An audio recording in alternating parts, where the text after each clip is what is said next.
Assalamualaikum warahmatullahi wabarakatuh. Shalom, Om Swastiastu, semua rekan-rekan yang ada di rumah. Sebelumnya, izinkan saya untuk memperkenalkan diri. Nama saya Francisca Dania Lutwina, biasa dipanggil Dania. Saya adalah mahasiswi Universitas Terbuka semester 4, program studi Ilmu Komunikasi dengan NIM 05 11 321 UPBJJ Purwokerto.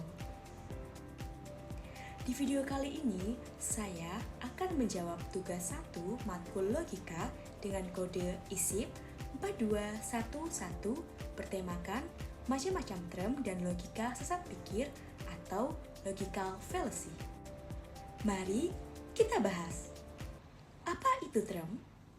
Dalam logika, term adalah kata atau gabungan kata yang digunakan untuk menyebutkan suatu objek atau konsep.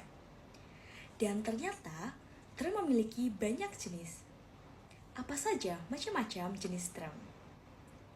Yang pertama, term umum. Term umum adalah term yang merujuk pada banyak hal sekaligus yang ditunjuk tanpa terkecuali. Term umum dibagi menjadi dua jenis, yaitu universal dan kolektif. Term universal memiliki sifat umum yang tidak terbatas oleh ruang dan waktu. Contohnya, mahasiswa, manusia, organisme, hewan. Sedangkan term kolektif memiliki sifat yang merujuk pada kelompok tertentu sebagai suatu kesatuan. Contohnya, rakyat Indonesia, mahasiswa Universitas Terbuka, Persatuan Setia Hati Ternate atau PSHT. Yang kedua, term khusus. Term khusus adalah term yang menunjuk pada satu objek saja atau individu saja. Term ini dibagi menjadi dua jenis, yaitu term partikular dan singular. Term partikular memiliki sifat yang hanya menunjuk pada sebagian tidak tertentu dari suatu keseluruhan. Contohnya, sebagian manusia, sebagian hewan yang hidup di air, sebagian pejabat pemerintah.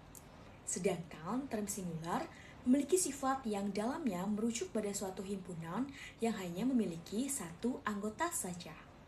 Contohnya, Presiden Republik Indonesia, si Budi anak tukang bakso, seorang proklamator. Yang ketiga, term konkret dan abstrak. Term konkret adalah term yang mengacu pada sesuatu yang dapat dilihat dan diraba.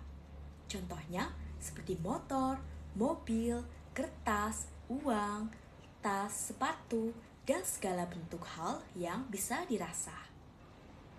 Sedangkan term abstrak adalah ide atau konsep yang tidak dapat dirasakan langsung oleh panca indera.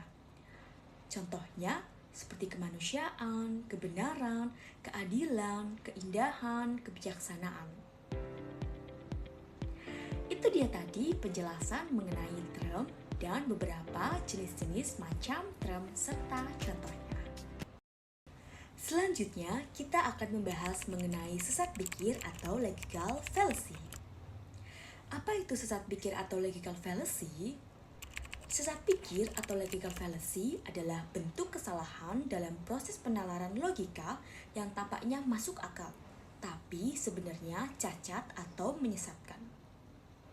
Biasanya, sesat pikir atau logical fallacy terjadi pada saat orang mencoba membuktikan sesuatu tanpa dasar logika yang benar. Lalu, ada 3 macam-macam contoh sesat pikir atau logical fallacy. Yang pertama, ad hominem atau menyerang secara pribadi. Apa itu ad hominem?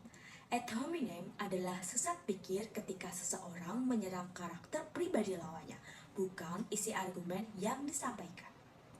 Contoh dalam kehidupan sehari-hari. Dania mengatakan bahwa rokok dapat merusak kesehatan loh, dan Rio menjawab dengan tanggapan ad hominem. Ah, kamu ngomong kayak gitu karena kamu gak pernah ngerokok kali, jadi kamu gak tahu rasanya kayak gimana. Dari percakapan tersebut, apa yang salah dari respon Rio terhadap Dania?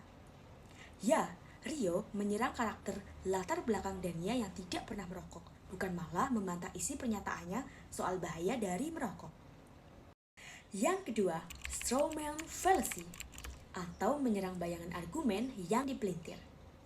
Dalam strawman fallacy, seseorang memelintir argumen lawan menjadi bentuk yang lebih lemah atau lebih ekstrim lagi, lalu menyerang versi palsu tersebut. Jadi, bukan membantah argumen asli, tapi melainkan karikatur dari argumen tersebut. Contoh dalam kehidupan sehari-hari. Andi berkata, kita perlu mengatur ulang penggunaan dana militer agar lebih efisien. Dan Budi menjawab dengan strawman fallacy. Jadi, kamu maunya kita lepas tangan untuk pertahanan negara? Mau negara kita diserang begitu saja?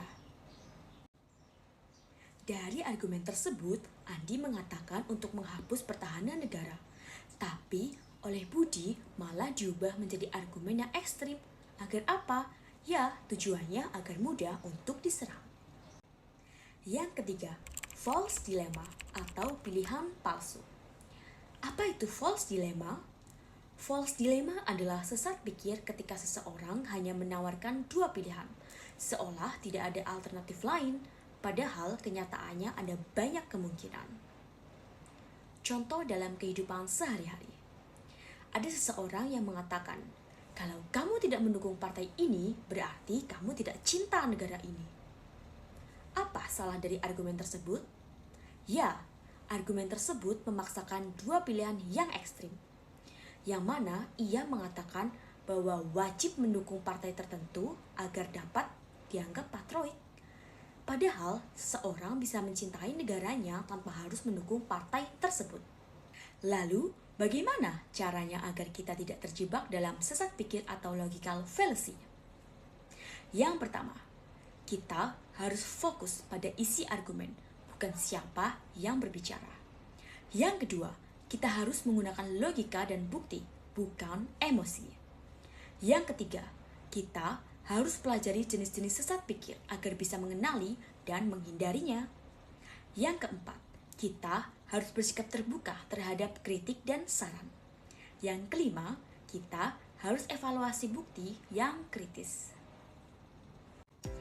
Demikian penjelasan saya mengenai tugas tersebut. Saya harap video ini dapat menjawab dan memenuhi tugas yang diberikan. Semoga materi yang saya sampaikan jelas dan mudah untuk dipahami. Apabila ada kesalahan dalam menjawab dan menjelaskan materi, mohon untuk dikoreksi kembali. Terima kasih. Akhir kata, wassalamualaikum warahmatullahi wabarakatuh. Shalom, Om Swastiastu.